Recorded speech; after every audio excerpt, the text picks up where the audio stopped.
Eu já estou com o meu texto aberto em Lucas, no capítulo 16, e queria que você fizesse a mesma coisa para acompanhar. A gente falou, por último, da parábola do administrador infiel. Já falamos 4 vezes só nessa parábola do administrador infiel. E vocês todos que estão seguindo o processo sabem que essa coisa toda começou com o menosprezo dos fariseus e dos seus escribas, como diz o capítulo 15 de Lucas. Aproximavam-se de Jesus todos os pecadores, os publicanos, as meretrizes, os marginais, para o ouvirem, com prazer e com atenção.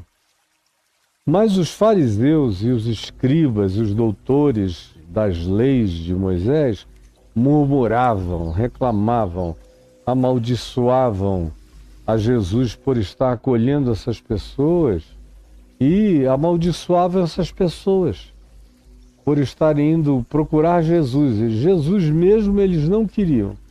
E não queriam que ninguém mais também o procurasse. É aquele impasse do mau humor religioso, que não quer para si e odeia todo aquele que queira, porventura. Vocês assistem isso todos os dias no que nos circunda. Só não enxerga quem ficou cego pelo fanatismo religioso, porque essa é uma coisa completamente recorrente, chatamente repetitiva, e nunca parou de existir nesses 2000 anos, e antes disso tinha suas outras versões. Aí eu apresentei aqui a resposta de Jesus a essa situação, que foi a parábola da ovelha perdida, depois a parábola da dracma perdida, depois a parábola dos 2 filhos perdidos e do pai amoroso tentando salvar a ambos.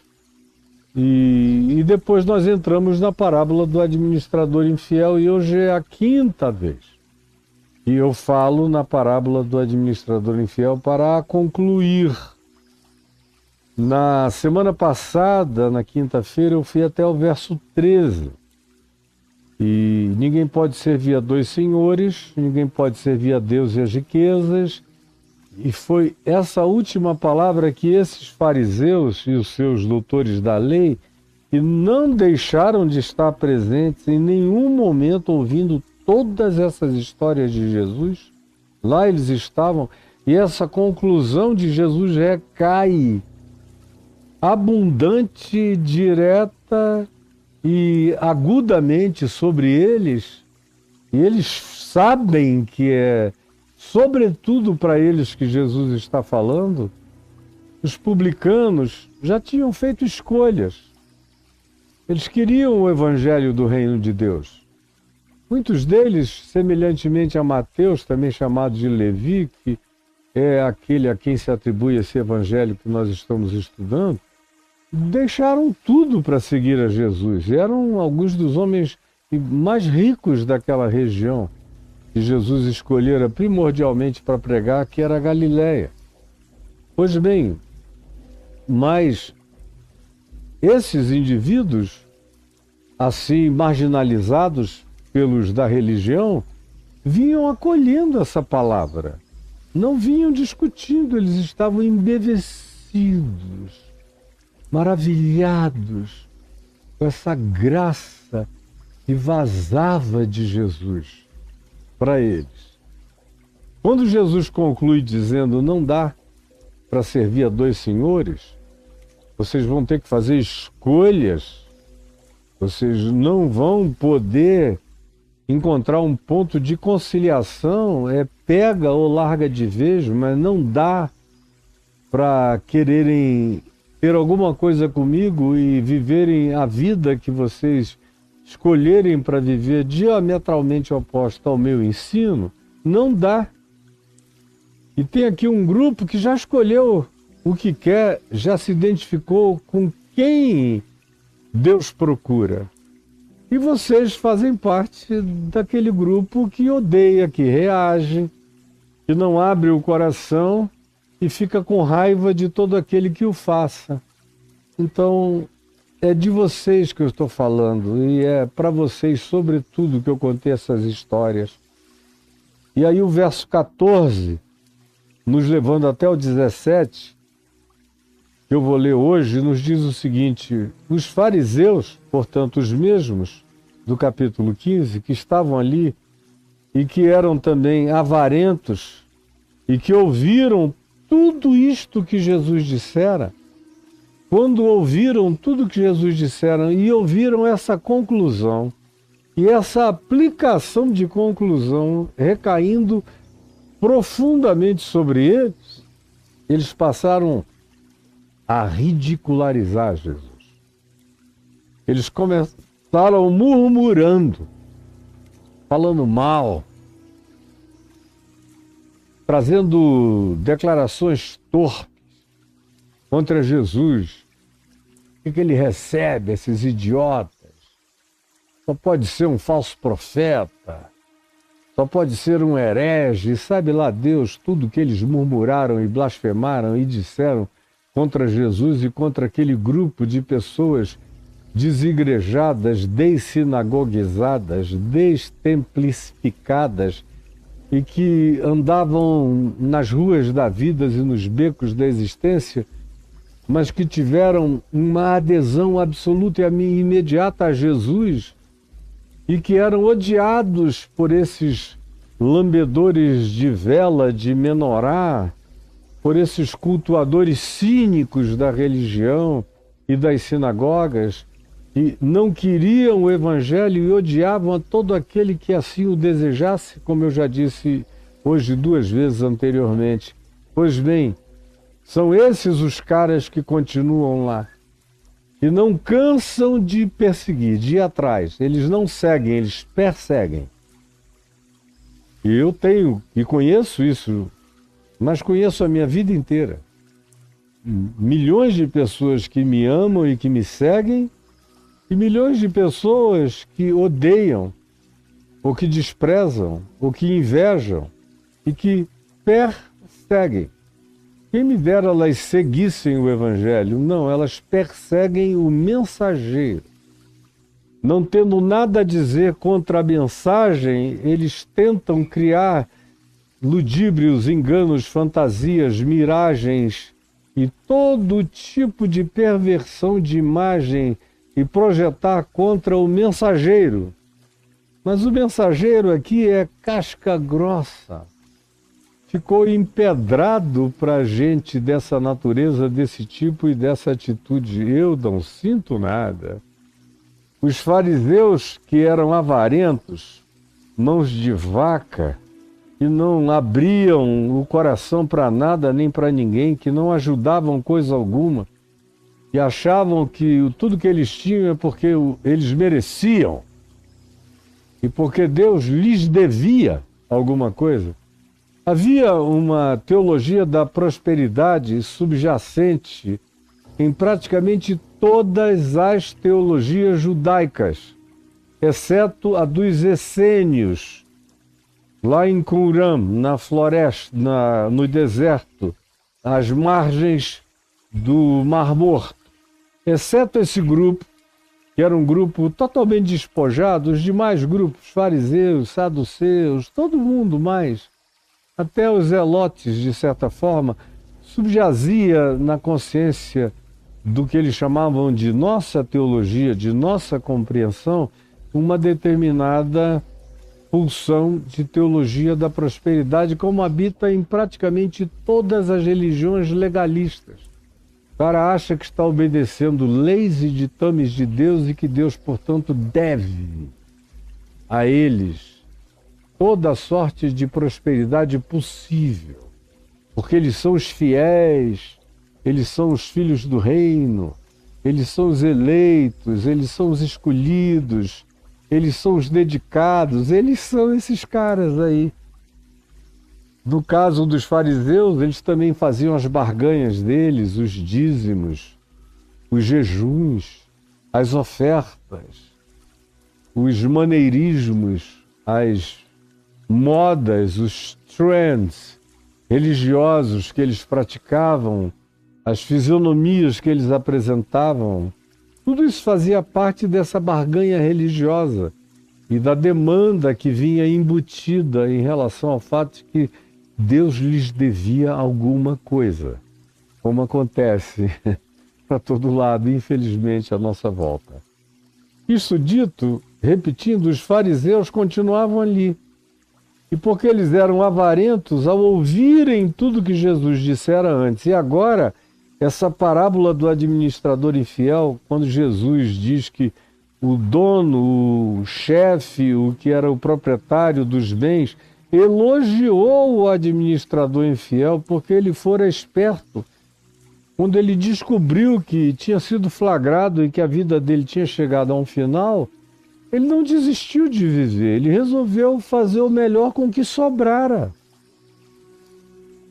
E da maneira mais inteligente, lúcida e usando a lógica da graça e apostando tudo na bondade, na misericórdia, ele praticou bondade e misericórdia e remediação e diminuição de danos em relação àqueles aos quais ele havia aviltado e que nem sabiam, a maioria absoluta deles praticamente, o quão aviltados e explorados tinham sido por esse administrador infiel, mas ele resolve zerar a contabilidade dele em favor daqueles que ele tinha explorado, o que semeou no coração dessas pessoas uma grande alegria, uma enorme gratidão, porque o raciocínio dele é: eu já sei o que eu vou fazer. Eu vou fazer bem a esses a quem eu devia ter feito bem a vida inteira e não fiz, mas já que eu agora enxerguei a idiotice das práticas da minha vida, eu vou tentar mudar isso, usando o que me restou para fazer o bem a essas pessoas. E aí o Senhor, dono dos bens que ele defraudara, ao ver o modo inteligente, safo, sensato e lúcido e gracioso como ele vinha agindo em favor daqueles que ele explorara, para ver se semeava no coração desses algum tipo de gratidão que o acolhessem posteriormente, o elogia. E aí Jesus diz: portanto eu, agora é Jesus falando no verso 9, vos recomendo. Toda riqueza tem origem iníqua, toda ela, não importa de onde venha, toda tem. Então, já que todas elas têm, elas são fruto do egoísmo, da sensação de que tem coisas no mundo que são nossas e outras são dos outros, e de um sentimento perverso de que se a gente tem, a gente pode adquirir o que pertence a outros, mesmo que a gente deixe os outros sem nada. De modo que quanto mais alguns têm, mais milhões e milhões ficam sem nada, porque o que seria para ser repartido entre todos é concentrado em alguns e a maioria vem a passar necessidade porque não há recursos disponíveis para sobrar em abundância para todos. Se há uma convergência em poucos, haverá uma carência em muitos. É uma lógica básica que qualquer um deveria saber e poder entender. Então Jesus disse: eu vos recomendo, usem o dinheiro da melhor maneira possível. A origem dele é iníqua. Mas vai chegar uma hora em que até dinheiro acaba. Dinheiro acaba. Bill Gates já entendeu isso, está deixando trilhões, já antecipando o que ele tem a deixar já agora. Como Warren Buffett, que também disse: olha, eu estou pegando todo o dinheiro que eu tenho em vida, são bilhões e bilhões e bilhões, e doando para os pobres. E a minha família não vai ficar pobre, vai continuar tendo o suficiente e o bastante. É que nós tínhamos demais. E está fazendo isso, estão agindo com sensatez como o administrador infiel que foi elogiado pelo seu Senhor e recomendado por Jesus. Porque vai chegar uma hora que isso tudo vai acabar. E aí Jesus diz: façam isso enquanto vocês podem, para que quando tudo isso acabar, e vai acabar, vocês sejam recebidos nos tabernáculos eternos. Façam amigos com aqueles que invocam o nome de Deus na terra. Façam amigos entre os pobres, os carentes e os necessitados, os que não têm nada para dar, mas têm orações a oferecer, têm gratidões sinceras a apresentar diante de Deus em seu favor. Façam isso, Jesus diz, porque o que você pensa que tem vai acabar. Faça amizade com humanos gratos. Faça amizade com a grande nuvem de testemunhas que contemplam vocês de dimensões superiores. Façam amizade com essas famílias da terra e do céu, que tomam o nome do mesmo Senhor que você invoca no céu, na terra, em qualquer lugar. Esse Senhor tem essa família multidimensional. Faça amizade com essa família. Faça amizade com esses seres, com esses anjos, com esses principados, com essas potestades do bem, com esses olhares invisíveis que te contemplam, ante os quais não há esconderijo possível. Faça isso. Porque a condição sine qua non, como demonstração de que houve uma conversão no coração de alguém que tem posses, o demonstrativo maior e superior é a generosidade. Você fica sabendo se uma pessoa que tem muitos bens ou posses é realmente convertida pelo sinal da generosidade, como Zaqueu, que era um desses publicanos, riquíssimo. E quando o evangelho entra nele, eu vou repetir pela 5ª vez nesses dias, disse a Jesus na presença de todos, na ceia, na casa dele: Senhor, decido dar metade dos meus bens aos pobres, e se em alguma coisa eu defraudei alguém, eu decido dar 4 vezes mais. E aí Jesus disse: hoje, agora, enfim, entrou salvação nesta casa. Se você é rico, rica, tem posses, mais do que choramingos ou qualquer outra coisa, o grande sinal de que o Evangelho entrou na sua vida é uma mutação, uma transformação, uma metamorfose nessa dimensão mais incrustada da sua alma, que é onde a riqueza se coroa com glória no seu coração enganado de vaidade e de soberba.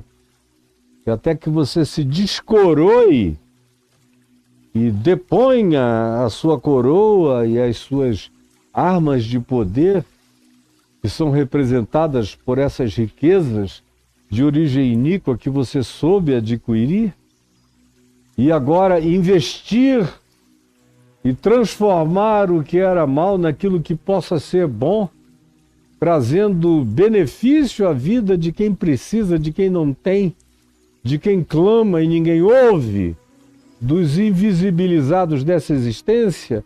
Jesus diz: eu recomendo que vocês façam assim.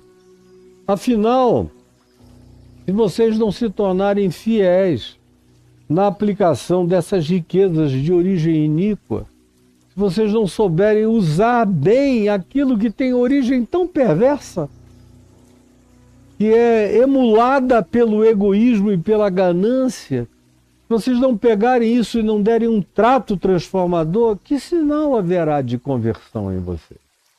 Podem dar dízimos lá no gasofilácio da church de vocês para sempre, isso não vai significar nada. O gasofilácio de Deus está na esquina. O gasofilácio de Deus está na choupana pobre. O gasofilácio de Deus está na criança faminta. O gasofilácio de Deus está no peito seco de leite. O gasofilácio de Deus está no ventre que murchou de tantos filhos que teve sem poder parir. O gasofilácio de Deus está no pai que adoeceu e não pode produzir e gerar meios, recursos e bens para a sustentação da sua família. O gasofilácio de Deus está naquele que é mentalmente despojado e que não consegue praticar e realizar todas as tarefas que uma pessoa com média mínima de normalidade mental consegue exercer. O gasofilácio de Deus está nos campos de refugiado. Os gasofilácios de Deus está entre aqueles que se dispõem voluntariamente a ajudar os que não podem se ajudar.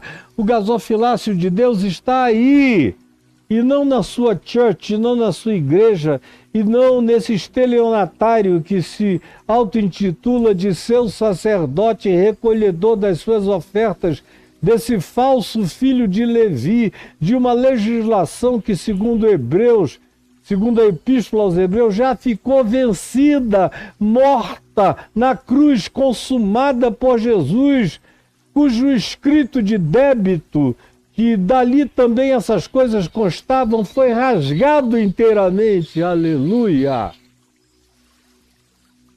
Isso. Amém. E encravado na cruz, em Cristo Jesus.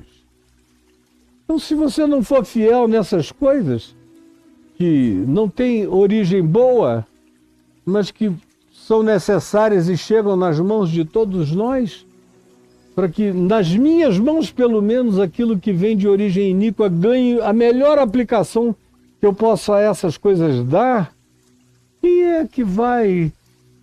Quem é aquele, e só há um, que vai me conferir os verdadeiros bens, as verdadeiras riquezas, aquelas que são inextinguíveis, incorruptíveis e eternas, e que me são aguardadas como dádivas de enriquecimento do Pai, dia a dia para mim, até aquele dia em que eu serei coroado e cristificado e me tornarei completamente um Jesus universal de Deus.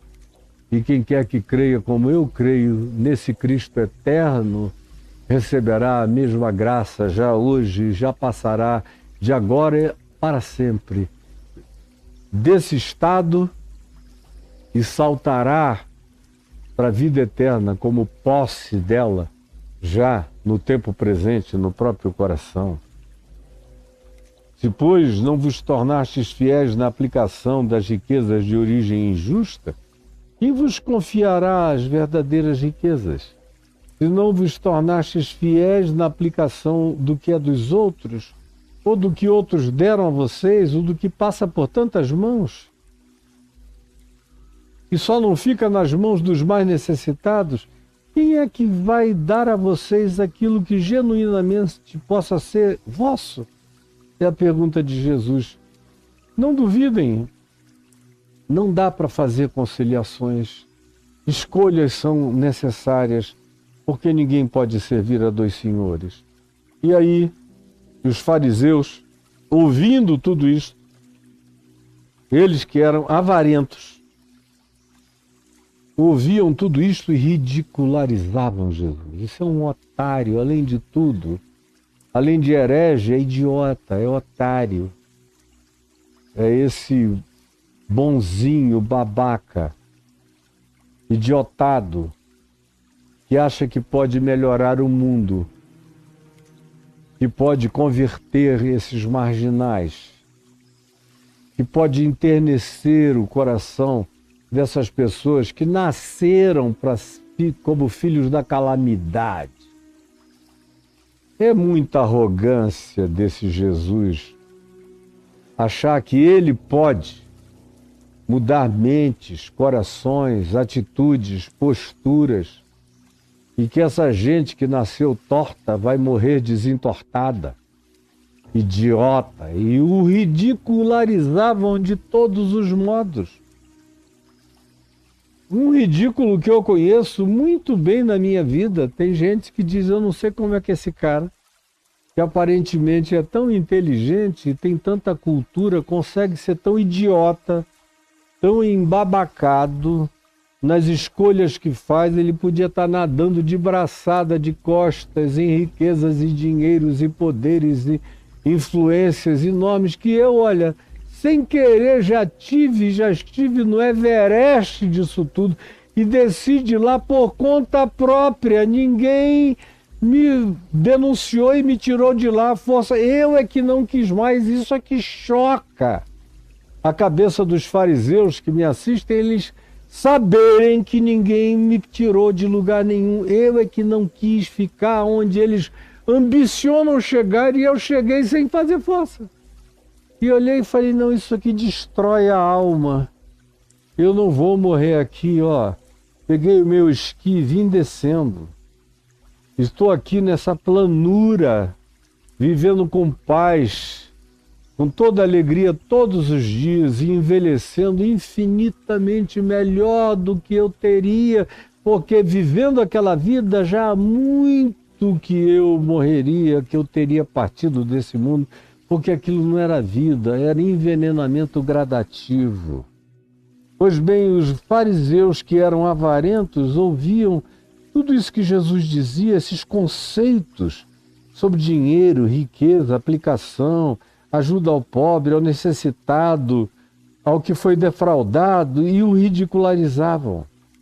Mas Jesus lhes disse aos fariseus, aos religiosos, aos acadêmicos do engano e da prosperidade, vós sois os que vos justificais a vós mesmos diante dos homens, dizendo, eu dou o dízimo, eu dou ofertas, eu não falto, eu frequento, eu não me ausento, eu estou presente, eu dou grana para aqueles que me representam, para os meus sacerdotes diante de Deus, sendo que vocês mesmos não têm nenhuma vida pessoal e íntima com Deus. Vocês precisam da mediação das igrejas e dos churches, porque vocês não conhecem Deus e não têm vida com Deus e acham que se frequentarem aquele lugar ali, vocês estão sendo representados por Deus. Não podia haver engano maior nem nos dias de Jesus, nem em qualquer outro tempo e nem hoje. Mas é desse engano que você se alimenta, é dele que você vive. Mas Jesus diz a você, vós sois os que vos justificais a vós mesmos diante dos homens. Vocês é que são os que dizem, eu sou santo, eu sou separado, eu sou santarado, o meu carro é de Deus, a minha casa é de Deus, tudo meu é de Deus. Você rouba o dinheiro e dá o dízimo e diz, está santificado para a glória do Senhor, e fica se explicando, se justificando, se exaltando diante dos homens em tudo que faz. Você está absolutamente perdido e não se enxerga. Jesus prossegue e diz, mas Deus conhece os vossos corações. Mas Deus conhece os vossos corações. Pois aquilo que é elevado diante dos homens, aquilo que é elevado diante dos homens, preste atenção nisso. Essa é uma das coisas que os crentes menos gostam ou querem ouvir, ou mais aborrecem no Evangelho, é esse conceito de Jesus. Pois aquilo que é elevado entre os homens é abominação. É abominação diante de Deus. Pois aquilo que é elevado entre os homens é abominação diante de Deus. Aí você tapa os ouvidos, porque basta essa frase de Jesus que isso já destrói toda a estrutura, todo o arcabouço dos seus castelos de mentiras, de areia, erigidos em nome das suas doutrinações, da sua religião, das suas barganhas e de tudo que você faz. E vem Jesus e dá um sopro e diz, vocês se justificam a vocês mesmos diante de todas as pessoas e não entendem nunca, não é? E o que vocês chamam de glória, de exaltação, de prosperidade, de poder, de bênção, de acordo com as categorias de vocês e dos sacerdotes de vocês e dos pastores mentirosos de vocês, tudo isso é abominação diante de Deus. Aquilo que é elevado diante dos homens é abominação diante de Deus. Quanto à lei, ele fala aos fariseus e os profetas, olha só, eles vigoraram até João Batista, até quase 3 anos atrás, quando vocês decapitaram a João, ou antes disso, quando eu apareci, e João disse, eis aí o Cordeiro de Deus que tira o pecado do mundo, começou uma nova era, um novo tempo, um novo aeon. Começou a manifestação do reino de Deus. Eu sou a encarnação do reino de Deus. A lei e os profetas tiveram o seu vigoramento, a sua pertinência até João Batista. De lá para cá, vem sendo anunciado o evangelho do reino de Deus. E todo homem, toda mulher de consciência se esforçam por entrar nele, porque a porta é estreita, porque o caminho é apertado, porque há renúncias a fazer, porque há mudanças de mente a acontecer, porque há metamorfoses a aceitarmos, porque há condições absolutamente novas e inconcebíveis para o mercado, para a estrutura e para o escopo religioso. São propostas do Evangelho do Reino de Deus inaceitáveis para todas as estruturas religiosas, concebíveis ou inconcebíveis. Eles abominam isso.